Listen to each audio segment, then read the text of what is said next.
cover the beans just to simmer. I'm going to talk about beans as well right now. The other thing I'm going to start is, excuse me, polenta beans. It's coarse ground polenta. I'm going to just, you guys can have a seat, I'm going to go over it. Just coarse ground polenta. It does take a little longer to cook, and I do mine a little differently. Different than? It'll say like on the back of the box, or you know, grits or polenta or anything else. Simmer water and whisk in polenta right into the hot liquid.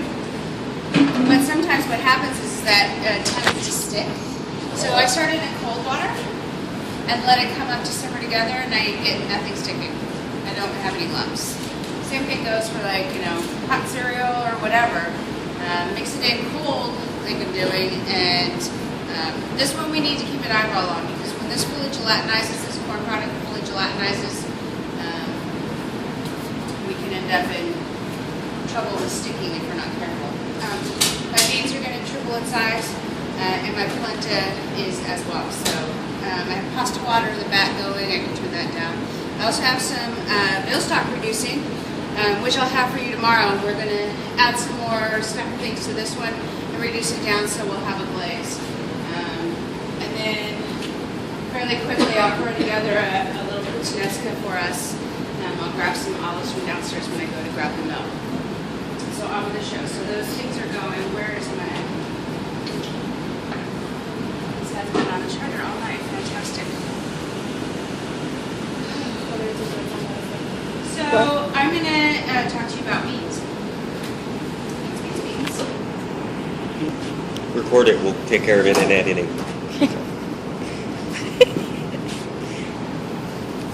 What we get from school, just to be able to show you some different examples, some fun ones. Thank you. You may or may not be familiar with. Terrific. So, starting off, and I'll hand them off to you and pass them down as they go over the PowerPoint. This is an old CAC PowerPoint, but I like it. It's a good one, only in the sense that it has a better explanation of how to cook beans and how different things affect the beans. So, have aromatic, bear with me, I'm not feeling hot. If they breathe. I know, it's like my nose. And she can't. So, the only thing I have in there is water and some aromatic vegetables and a sachet. I don't have anything like we talked about the other day, like salt. I don't have salt in there. I don't have any alkaline or acid in my beans just yet, because all those things affect the way the skin, we're going to talk about that, how the skin absorbs and how it siphons water in initially. So,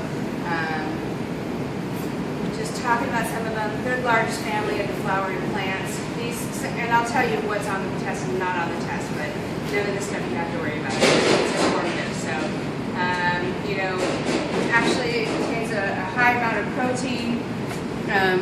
What are you guys doing? You're just putting stuff away? 20 different species of beans. So some of the ones that I want to show you,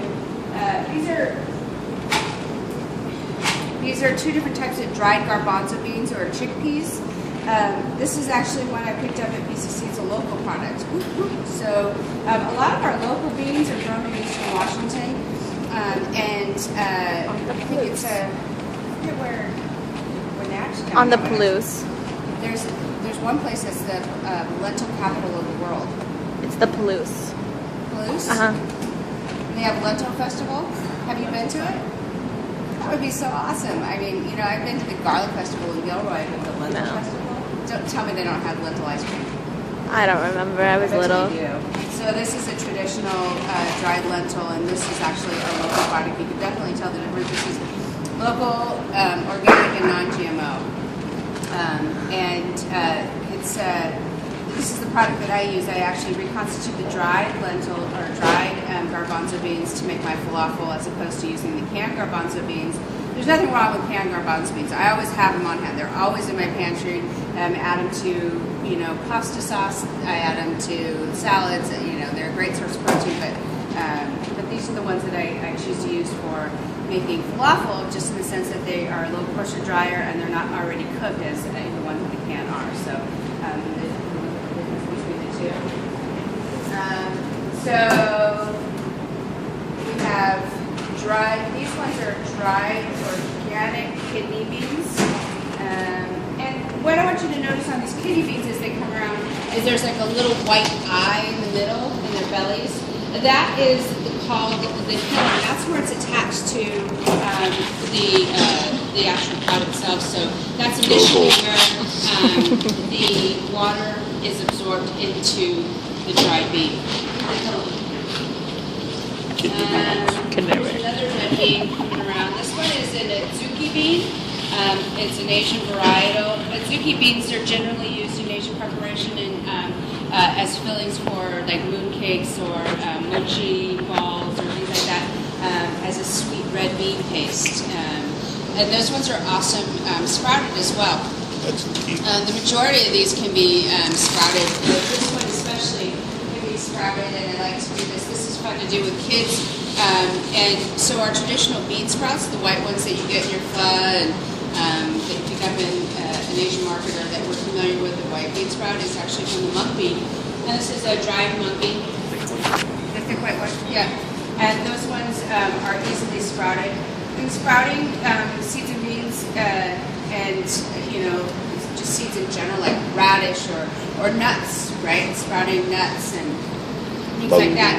I always take like a mason jar and put a little bit of wet paper towel on the bottom, and then in my beans to sprout, and then wet paper towel over the top, and a little muslin in the cheesecloth and rubber band, and just put it in the fridge or leave it out for a little bit, just for 24 hours. And then after it starts to sprout, you can take off, making sure that the top is they're always moist, taking the top layer off, and then after a while you start getting your sprouts. Radish seeds, radish sprouts are awesome. Kiwara sprouts are what they're called in Japanese. So starting them from seed and sprouting them, they're delicious. They're spicy and they're fantastic. These are an Appaloosa bean, and they're like Appaloosa pony. Unfortunately, unless it's red or black specifically, or white, if they have any nice sachet, and water, maybe like an inch over to cover the beans, just to simmer. I'm going to talk about beans as well right now.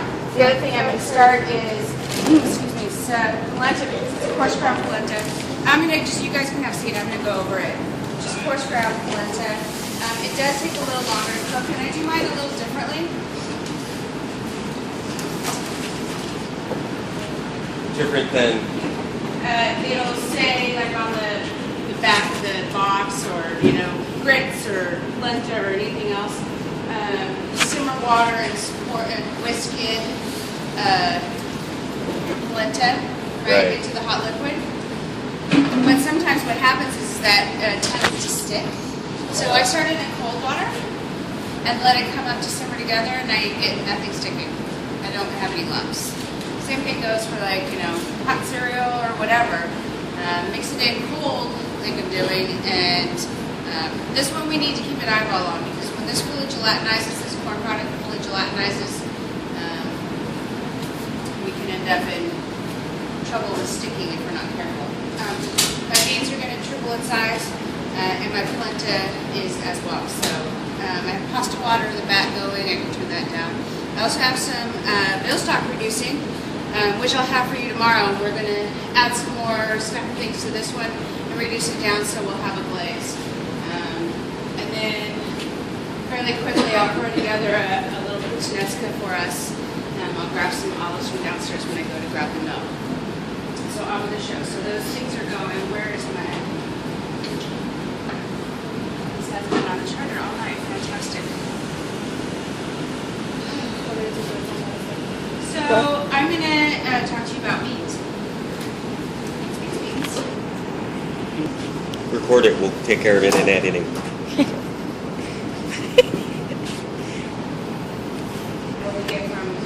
bowl just to be able to show you some different examples, some fun ones. Thank you. You may or may not be familiar with. Terrific. So, starting off, and I'll hand them off to you and pass them down as they go over the PowerPoint. This is an old CAC PowerPoint, but I like it. It's a good one, only in the sense that it has a better explanation of how to cook beans and how different things affect beans. So, have aromatic, bear with me, I'm not feeling hot. If they breathe. I know, it's like my nose.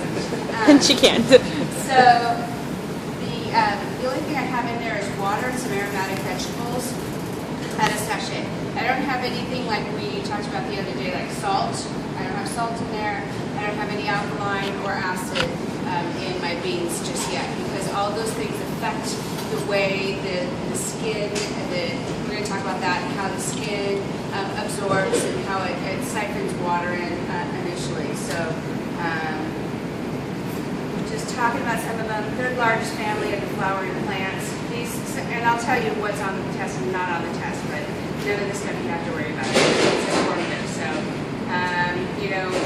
actually it contains a high amount of protein. What you guys do, you're just putting stuff away. 20 different species of beans. So some of the ones that I want to show you, these are two different types of dried garbanzo beans or chickpeas. This is actually one I picked up at BCC. It's a local product. So a lot of our local beans are grown in Eastern Washington, and I think it's I forget where Wenatchee County. On the Palouse. There's one place that's the lentil capital of the world. It's the Palouse. Palouse. Uh-huh. They have lentil festival. Have you been to it? That would be so awesome. I mean, I've been to the garlic festival in Gilroy, but the lentil festival. Don't tell me they don't have lentil ice cream. I don't remember. I was bet little. you do. So this is a traditional dried lentil, and this is actually a local product. You can definitely tell the difference. This is local, organic, and non-GMO. This is the product that I use. I actually reconstituted dried lentil or dried garbanzo beans to make my falafel, as opposed to using the canned garbanzo beans. There's nothing wrong with canned garbanzo beans. I always have them on hand. They're always in my pantry. Add them to pasta sauce. I add them to salads. They're a great source of protein. But these are the ones that I choose to use for making falafel, just in the sense that they are a little portion drier and they're not already cooked as the ones in the can are. So the difference between the two. So we have dried. These ones are dried organic kidney beans. And what I want you to notice on these kidney beans as they come around is there's like a little white eye in the middle in their bellies. That is called the hilum. That's where it's attached to the actual pod itself. So that's initially where the water is absorbed into the dried bean. There's another red bean coming around. This one is an Azuki bean. It's an Asian varietal. Azuki beans are generally used in Asian preparation and as fillings for like mooncakes or mochi balls or things like that, as a sweet red bean paste. And those ones are awesome sprouted as well. The majority of these can be sprouted. This one especially can be sprouted, and I like to do this. This is fun to do with kids.